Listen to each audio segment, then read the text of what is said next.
Programa Viva Ubuntu, apoio cultural. Chegou a hora de começar a graduação que você tanto sonhou. Vem para a Ubra, as inscrições estão abertas, presencial, semipresencial ou EAD. Você escolhe o formato que melhor se encaixa nos seus estudos. Conheça nossos descontos e venha realizar o seu sonho com a gente. Contato 3214 2333 ou pelo site ubra.br.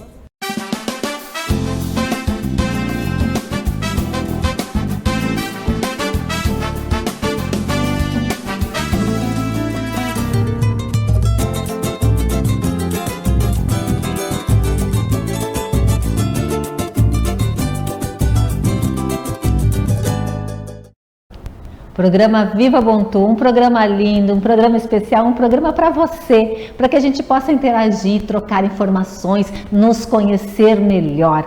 Como é lindo a gente poder conhecer pessoas da nossa comunidade que são pessoas negras, homens, mulheres, que fazem Santa Maria ser a Santa Maria de todos nós, que faz Santa Maria ser humanizada, que coloca em evidência tudo aquilo que a gente passou ao longo da nossa vida de forma diferenciada, de uma forma alegre, de uma forma objetiva, de uma forma positiva. E aqui nós temos, sempre trazendo para você uma pessoa extraordinária, uma história de vida diferenciada, uma noção de ver, viver e estar aqui no nosso mundinho de forma a ajudar, a colaborar, a completar essa sociedade que a gente sabe que é uma sociedade de mazelas e é uma sociedade que precisa muito do nosso envolvimento. Eu tenho uma pessoa hoje incrível, maravilhosa, profunda, assim, ó, sabe aquelas pessoas que tu conversa e tu se encanta? Leila Coutinho, muito obrigada, Coutinho, muito obrigada por você ter aceito estar aqui conosco. Conheci essa menina? Conheci ela no ativismo, na luta, na briga, e é muito bom saber que você está aqui conosco hoje, conseguiu estar. Muito obrigada, Leila. Eu que te agradeço, Débora, pelo convite, é um prazer estar aqui no teu programa, um programa que vem levantando mulheres, né? Levantando nós, o nosso povo negro, né? As pessoas. Então é um prazer imenso estar aqui contigo. Foi um prazer te conhecer num momento de ativismo e principalmente numa das coisas que tu trabalha que eu adoro muito, que é das bonecas, né? Então assim, eu acho que as bonecas da Balmi, eu sempre tive essa coisa que eu queria aprender, que eu queria participar e eu nunca conseguia.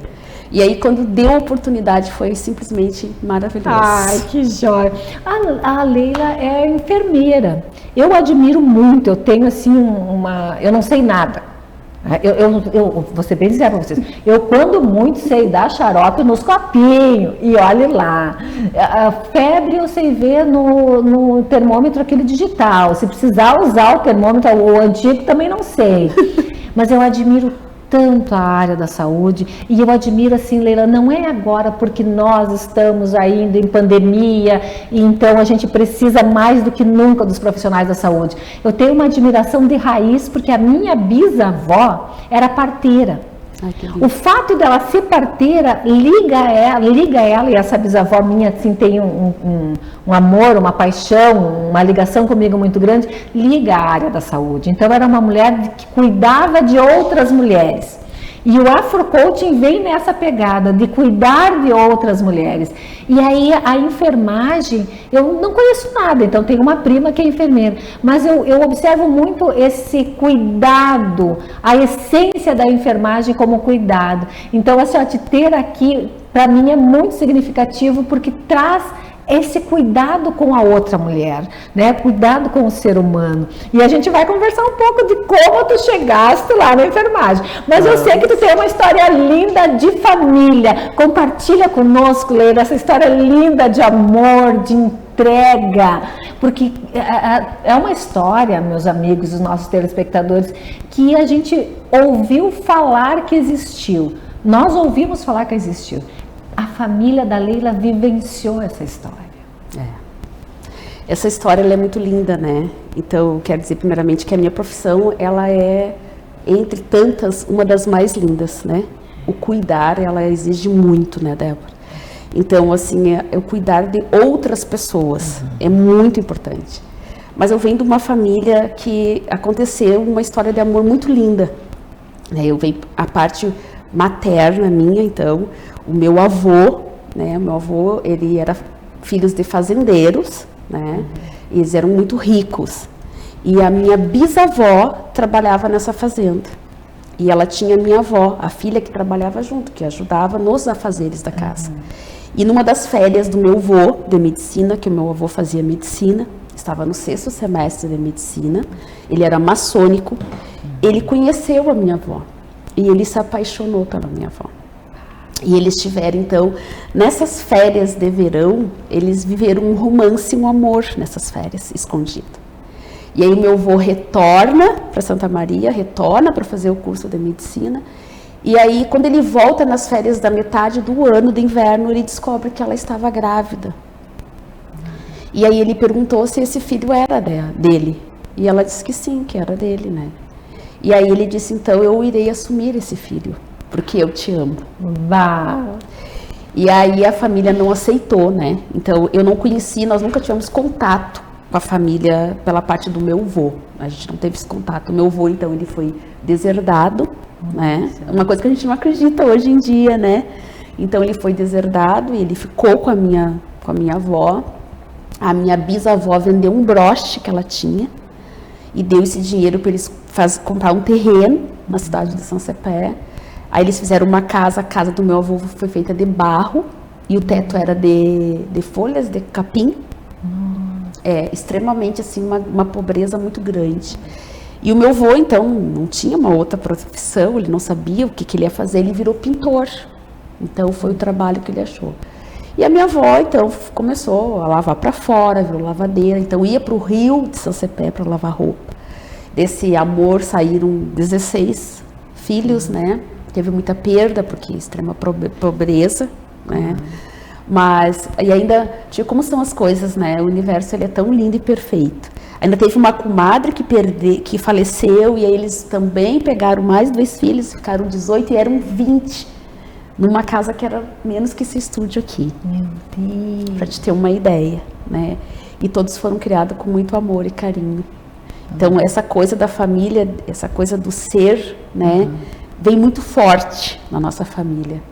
E então, a minha avó sempre ouviu dizer, porque eu não quero saber desses negrinhos, ranhentos, sujo. Muito ela ouviu isso, né? Umas falas muito fortes. Então, a minha mãe sempre dizia, a gente estava sempre limpinhas, todas estudamos, né? Todas sempre penteadas e nunca ranhentas. Ai, desculpa, mas a gente tem que falar, né? Tem que falar. E aí, então, para ver o que é a simplicidade da fala, a inocência da fala, né? Porque existe uma inocência nessa fala. E aí, então, a gente sempre foi criado muito, muito unidos, né? E aí os filhos foram casando com 15, 16 anos. E aí a minha mãe, no baile debutante dela em São Cepé, no Clube Visconde, que é um clube para negros, né? Ela conheceu o meu pai nesse baile. E o meu pai morava em Formigueiro, e meu pai também era de uma família de criação, né? Então, a minha avó, por parte de pai, ela era filha de escrava com senhor de engenho, né? Então, assim, a gente tem uma mistura da família, esses olhos, cor, tem de tudo e mais um pouco, cabelo liso, crespo, tudo misturado. Então, a minha avó, ela era clara, com os olhos verdes, e o meu avô, então, parte de mãe, ele era branco com os olhos bem azuis, traços finos. Então, assim, a gente viveu isso desde o início, né? Essa história tão linda dos dois, que eles ultrapassaram, né? Barreiras, e lutaram e criaram seus filhos, e todos estudaram. E a minha mãe sempre fala que foi sempre de muita extrema pobreza, assim, mas sempre tudo com muita dignidade. Olha só, né? Tudo sempre com muita dignidade, que é o mais importante, né? E como é lindo, assim, ó, a luta por e também, assim, eu não quero que nossos telespectadores, né, que nos acompanham, achem que a gente quer romantizar o sofrimento. Não é romantizar o sofrimento, mas é valorizar a história que a partir do que a Leila está nos contando, a história de tantas outras famílias que passaram, né, por escolhas, foi uma escolha do teu avô, né? Foi uma escolha deles construir aquela família dentro de um período assim, onde estar com uma mulher negra era motivo de ser deserdado, era motivo de ser, né, enxotado da sua própria família. Isso, e foi o que aconteceu, né? Então nós não nos criamos assim com só uma irmã. Na verdade, que a gente teve o convívio com os primos. A minha mãe teve o convívio com os primos, né? Os outros, não. Então, a gente não teve essa... Mas, em compensação, foi uma família que cresceu muito unida, muito forte, né? Com os pilares, assim, muito... E sabendo de uma condição, da onde a gente veio. Exato. Para que a gente veio, né? E que nada é fácil, assim. Então, que as lutas, elas são diárias. E aí é um exemplo pra gente sempre, porque a gente tem dias que a gente fica um pouco assim, né? E aí a gente lembra dessa trajetória da minha avó e do meu avô, que foi tão bonita, a trajetória do meu pai também, que foi muito linda a trajetória também do meu pai. O meu pai, ele foi criado por uma família que tu olhava o meu pai, ele ia nas festas, nas coisas, meu pai estava sempre muito bem vestido, arrumado, uma criança com 5 anos. Só que ele era colocado num cavalo, amarrado pelos pés e pelas mãos, e ele era jogado no campo, né? E aí meu pai ficava 2, 3 dias amarrado nesse cavalo, até ele resgatar ele, essa primeira família que meu pai viveu. Então, assim, e ele ficava, e aí ele contava sempre pra gente que quando ele aprendeu a se bolhar no cavalo, com chuva, né? Então o cavalo sempre procurava no meio no mato de eucalipto que tinha, eu lembro que fico um pouco emocionada, ele se virava, se jogava para debaixo da barriga do cavalo, para ficar um pouco protegido da chuva. E aí então ele se protegia da chuva ali. E ali ele via o dia amanhecer, o dia anoitecer. Ali ficava 2, 3 dias nessa condição no mato, né? E o meu pai era uma pessoa assim, muito espiritualizada, uma pessoa muito calma. Meu Deus. Tudo para ele sempre ia dar certo, sabe? E aí até que um dia um peão falou, né, olha, acontece isso. E aí então meu pai foi criado por uma outra família tradicional de Santa Maria, de Formigueiro, né, que criaram, e aí sim, aí lá ele aprendeu a ter vida e a ser uma criança de verdade, solta, como ele dizia, né, ter uma liberdade. Então, são histórias bem marcantes que ainda me emocionam até hoje. Te emocionam e nos emocionam também, Leila. Muito linda, muito linda. E a gente saber assim, ó, que passaram por muitas dificuldades, né? Muitas pessoas passaram por muitas dificuldades mesmo.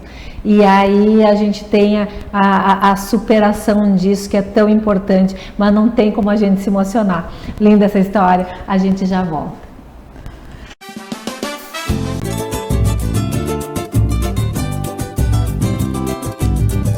Chegou a hora de começar a graduação que você tanto sonhou. Vem para a Ubra, as inscrições estão abertas, presencial, semipresencial ou EAD. Você escolhe o formato que melhor se encaixa nos seus estudos. Conheça nossos descontos e venha realizar o seu sonho com a gente. Contato 3214 2333 ou pelo site ubra.br.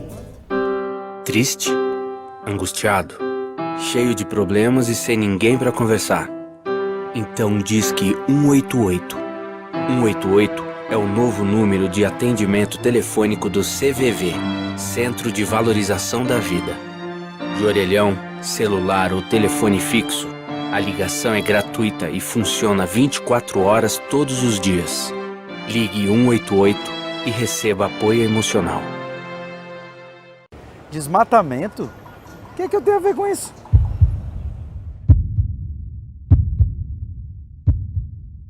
Parou, né? Sai da cadeira, suja a mão de terra.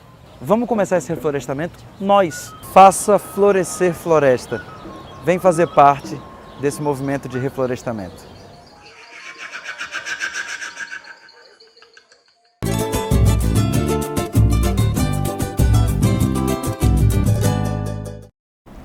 Programa Viva Ubuntu, hoje emocionante, trazendo aqui histórias lindas da nossa querida Leila, que reparte conosco histórias da sua família, histórias que são tão significativas, né, Leila? Leila, e aí como é que tu vai se encontrar? Quantos irmãos tu tens? Eu tenho 3 irmãos. 3 irmãos? 3 irmãos. Todos moram aqui em Santa Maria? Eu tenho 2 que moram aqui em Santa Maria e um que mora em Pirassununga.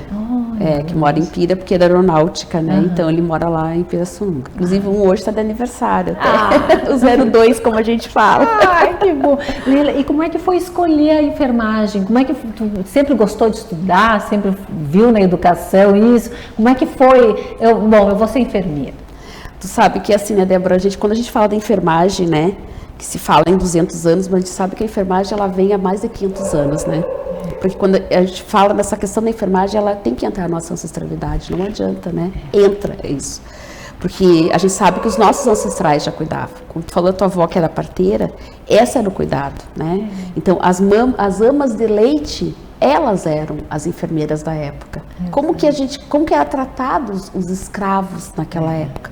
Né? Então, assim, a saúde, o cuidado, ele vem há muitos anos já, através de chás, de ervas, né? Então, e eu acho que isso eu fui trazendo da família, né? Então, por ser uma família muito grande, um vai cuidando do outro, um cuida do outro. Então, desde criança, né, a família pro lado da mãe era muito, muito grande. Cai, se machuca, vai lá e cuida, vai lá e faz o curativo. E foi nascendo, isso foi nascendo. Em 99, eu tive a perda do meu filho, e aí depois, então, dessa perda, passaram-se uns 2 anos, quase 2 anos, eu decidi que eu precisava me doar, né? E que eu precisava fazer algo pelas pessoas. E aí foi quando eu entrei para a área da saúde. E aí, então, eu fiz o meu auxiliar, depois eu fiz o meu técnico, e depois eu fiz a enfermagem. Foi trilhando. Vim trilhando aos poucos, porque a gente, né, que vem de uma condição... não uma condição privilegiada, a gente começa a trabalhar muito cedo, né? Eu comecei a trabalhar com 14 anos de idade, já cuidava de uma menina, da Larissa, que é a minha família do coração, né? Que eu tenho, assim, porque eles são os pais para mim, se apresentaram como uma outra família. Então, desde os 14 anos, aí com os 18 já comecei a trabalhar, e aí eu disse também vou para a área da saúde. Então, assim, eu sempre digo que o meu norteador foi depois dessa perda, o que eu posso fazer. E aí, então, eu escolhi começar a cuidar de pessoas e me doar, né? Uma profissão que eu amo tanto. E eu sempre quis enfermagem, mas nunca deu, né? Porque era muito cara, por causa dos horários, porque era de dia. Eu precisava de uma faculdade à noite. Então, eu comecei a auxiliar, a fazer no final de semana. Depois, eu fiz o técnico também, que era aos sábados e aos domingos. E aí, depois, então, trabalhando, eu consegui fazer a enfermagem. Então, é uma trajetória longa também, como todos nós, né? Como todos nós. Exatamente. E tu tens um trabalho com a Associação de Enfermeiras Negras. Tu sabe que... Como é que faz isso? Eu achei lindo. Eu vi essa menina fazendo, com perdão da menina, fazendo assim, ó, uma intervenção em cima de um carro de som, falando da importância das enfermeiras negras, que eu fiquei maravilhada. Eu disse, meu Deus, que lindo! Tu sabe que foi assim, Débora, em 2020, então, surgiu essa Articulação Nacional das Enfermeiras Negras em São Paulo, né? Então, é todo o Brasil. E a representante do Rio Grande do Sul sou eu aqui, né? Então, surgiu esse grupo em 2020 eu comecei a participar, mas em 2021, realmente, eu entrei para esse grupo, entrei para essa articulação. E aí, nós começamos com live. E foi muito interessante, porque eu tenho uma amiga minha que está fazendo doutorado pela USP, a Luciane, e um dia ela me ligou e disse para mim assim, amiga, eu preciso que tu faça uma escuta de uma colega, que ela trabalha na saúde mental, na unidade básica, e ela foi retirada e saindo para um hospital de campanha, e ela está muito desesperada, e eu preciso, porque ela também trabalha com saúde mental. Não, passa o telefone e vamos conversar. E aí eu comecei a conversar com ela e ajudar as gurias a fazer POP, né? Porque tá saindo uma saúde mental, daí tu vai para um hospital campanha, tu pega uma UTI, ou tu pega uma UTI intermediária, é diferente. Não que a gente esqueça, mas as coisas elas mudam, né? Saúde mental é um olhar. Quando tu vai para trabalhar com urgência e emergência, porque o Covid ele nos trouxe isso para nós, né? Uma urgência, uma emergência, os pacientes estão vendo, daqui a pouco eles afundam e vão para um respirador. E aí eu comecei então a ajudar a montar POPs, né? E comecei a escutar elas. E foi assim uma experiência maravilhosa, sabe? Porque eu estava num momento da minha vida que eu estava parada, que eu estava me sentindo um tanto quanto inútil, né? Porque a gente, quanto profissional, a gente tem momentos, períodos que a gente se sente assim, né? E é muito importante a gente poder falar sobre isso, a gente não pode esconder. Eu acho que sempre a gente tem que falar. E aí, isso veio para mim, assim, ó, como uma dádiva. Poder ajudar outras colegas. E aí eu comecei a participar da articulação, e nós começamos a participar, e aí saiu o trabalho de uma colega, um artigo de uma colega, nossa presidente da ANEM, a doutora Alva, falando, né, nós somos uma maioria que vivemos numa invisibilidade. E nós somos uma maioria de profissionais negros que vivemos sob a supervisão de uma minoria branca. E isso, existem dados que comprovam, são estudos sobre isso. E aí, nessa invisibilidade que a gente começou a trabalhar, aparecem muitas personalidades, né? E aí, nesse estudo, eu achei Dona Ivone Lara nesse estudo, que foi uma das coisas assim... Enfermeira, claro. Que só foi à tona quando ela faleceu, né? Ela sempre viveu nessa invisibilidade. E na saúde mental, né? Eu lembro. E na saúde mental, porque quando ela passou num concurso público, ela, enquanto enfermeira negra, porque existe essa coisa do enfermeira padrão, né? O que é o enfermeira padrão? Por que enfermeira padrão? Padrão, ele vem do europeu. Existia um padrão branco, olhos claros, magra. Então, esse era o padrão para as enfermeiras. Alta sociedade, no mínimo média sociedade. E ela não estava dentro desse estereótipo. Então, para onde, quando ela passou no concurso público, onde é que colocaram ela? Não, vamos colocar no hospital psiquiátrico, porque lá ninguém ia ver. Era uma forma de tirá-la também, né? E aí, lá ela trabalhando, ela fez um trabalho maravilhoso, porque ela implementou a música, né? Eram plantões no início de 24 horas, você imagina? Então, ela fazia as confraternizações com seus funcionários e ela tocava, ela cantava para os seus funcionários. Então, aí que surge a música, né? Para minha colega, minha nobre colega Ivone Lara, que eu tenho profunda admiração, que só veio à tona isso depois da morte dela. E então, ela trouxe a música como terapia. E eu acredito muito que a música, ela é uma grande terapia. Então, alguns pacientes que teriam que fazer eletrochoque ou que ficavam inquietos, ela tocava, ela cantava, ela fazia eles voltarem, né? E aí eles se acalmavam. E ela começou a ver que a música, então, estava dando resultado. A história dela é lindíssima e ela não aparece, ela vive nessa invisibilidade, né? Em 2020, que foi o ano, né, que a OMS, a Organização Mundial de Saúde, escolhe para ser o ano voltado para a saúde, nós tivemos o Covid-19. Não sei se foi uma coincidência ou não, mas aconteceu. Então foi um ano que se fazia 200 anos de Florence Nightingale, né, que é a nossa patrona, que é a enfermeira da lâmpada. Mas nós também estamos lutando, enquanto a ANEM, nós estamos lutando também para mostrar que nós também tivemos uma enfermeira negra, que também esteve na guerra da Crimeia, né? Uma enfermeira jamaicana, Marie, que ela também esteve lá e aí foi lhe negado trabalhar. Então ela não aparece.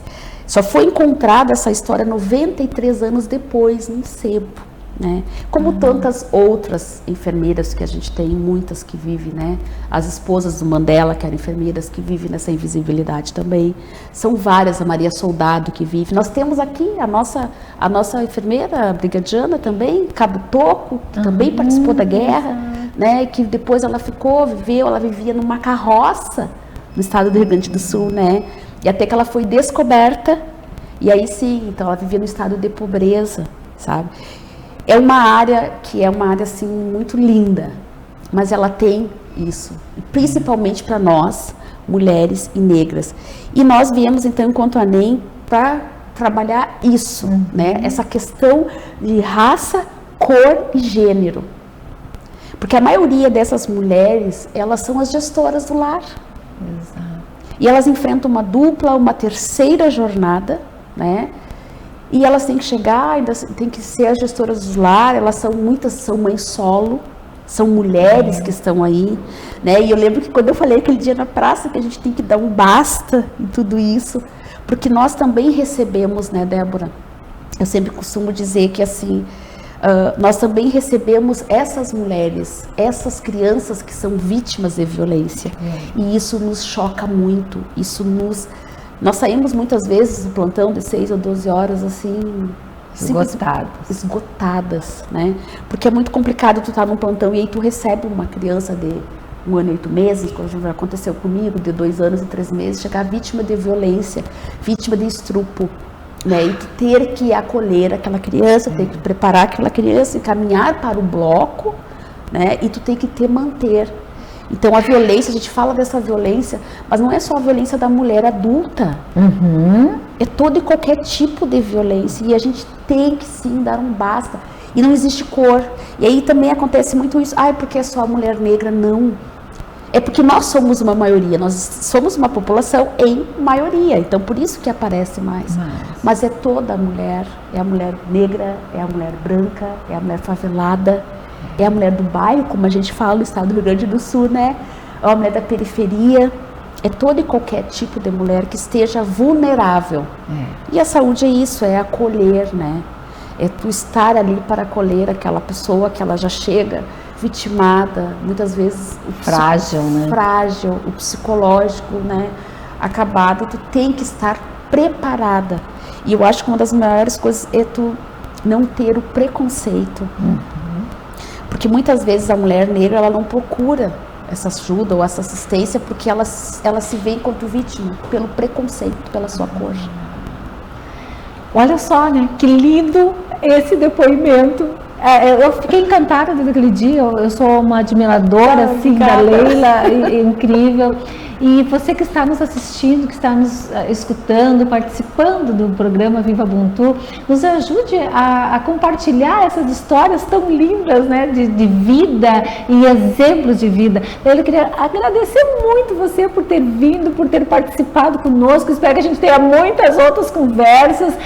Como disse, sou uma admiradora do teu trabalho, da tua postura, da tua luta.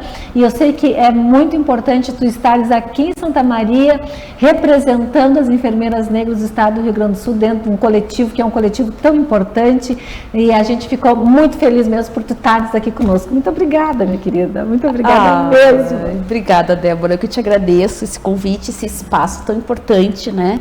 E somos para que somos, eu acho que é bem isso, né? Nós temos que trabalhar essa questão da mulher, essa coisa de gênero, né? Nós temos que nos enaltecer e buscar os nossos espaços e os nossos direitos. Eu acho que é isso. E nos unir enquanto mulheres, né? Verdade. Olha, muito obrigada. Que coisa linda que eu agradeço. Você que está aqui nos acompanhando, muito obrigada. Você sabe que a Universidade Luterana do Brasil é a nossa parceira. Muitos cursos lindíssimos, cursos assim, ó, de uma qualidade extrema. Entre no site da UBRA Santa Maria, verifique lá os cursos que tem, que eu tenho certeza que vai ter um curso que você vai gostar. E o mais importante, tenho certeza também que o valor, o investimento vai caber no seu orçamento. Muito obrigada pela sua presença, pela sua audiência. Nos ajude compartilhando esse vídeo para que outras pessoas também conheçam o Viva Ubuntu. Leila, Viva Ubuntu. Viva. Viva Ubuntu. Programa Viva Ubuntu, apoio cultural. Chegou a hora de começar a graduação que você tanto sonhou. Vem para a UBRA, as inscrições estão abertas, presencial, semipresencial ou EAD. Você escolhe o formato que melhor se encaixa nos seus estudos. Conheça nossos descontos e venha realizar o seu sonho com a gente. Contato 3214 2333 ou pelo site ubra.br.